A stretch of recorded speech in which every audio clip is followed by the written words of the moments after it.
Hey, brother. This is Steve Horseman with Good Guys to Great Men. Thank you for joining me again here for a beautiful Colorado sunset. This is going to be a fairly short video on a very complicated topic. How can I cover the topic of toxic masculinity in 4 to 5 minutes? It's because I don't believe that concept needs much more time. You can waste a lot of time trolling through the internet trying to find arguments to get into.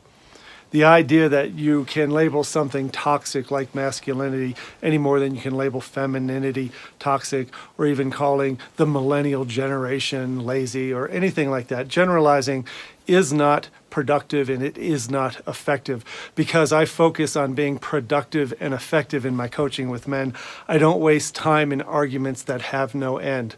So I encourage you not to get into arguments about toxic masculinity. What should you be talking about instead? You should be talking about the truth of the solution of this problem we have, the gender wars and all the other things going on between men and women, is not trying to vilify the masses, not trying to shame the masses of people, men or women, but the solution is in strengthening the individual, finding an individual perspective, one person at a time, in order to become the kind of person you need to be productive and effective in your life. My job is not to change the world, but I'm going to change masculinity one man at a time.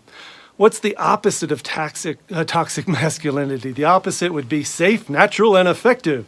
So what would be safe, natural, and effective masculinity? That's where I like to spend my time talking instead of arguing about whether or not toxic masculinity exists. It's a waste of time. Productive and effective for you, my friend, is what is safe, natural, and effective. Safe masculinity is a guy who's calm. It's a guy who's confident, a guy who doesn't need to defend.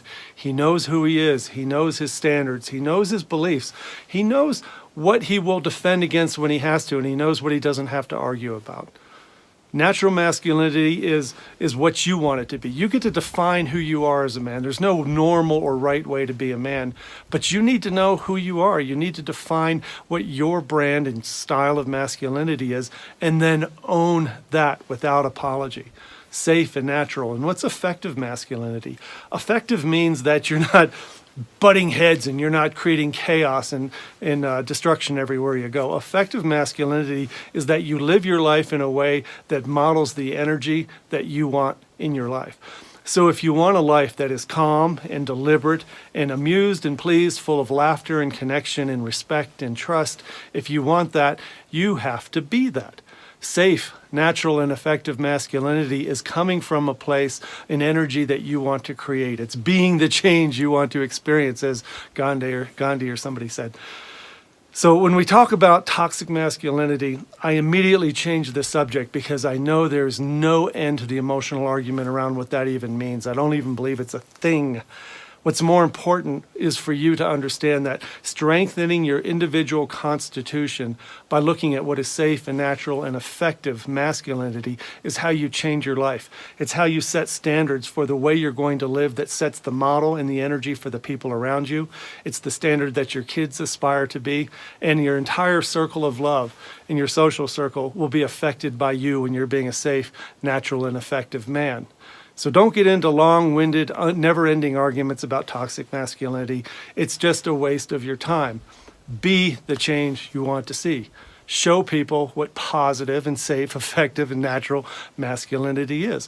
But I just wanted to say that because it's been buzzing in my head a lot, and a lot of people wondering what I'm doing or what I know about this whole toxic masculinity thing. And I want you to know why I'm not real verbose about it, because I think it's a waste of time. It's ineffective to try to vilify or shame an entire population in any case of trying to eliminate a problem. So we need to go positive. We need to stay on the high road, and that's what I'm encouraging you to do in this video. Stay in your lane, stay in the high road, and get clear on who it is you want to be, what you believe, where you stand, and where you're going in life, and then take others with you. That's all I've got to say about that. Have a great weekend. Take care. Bye-bye.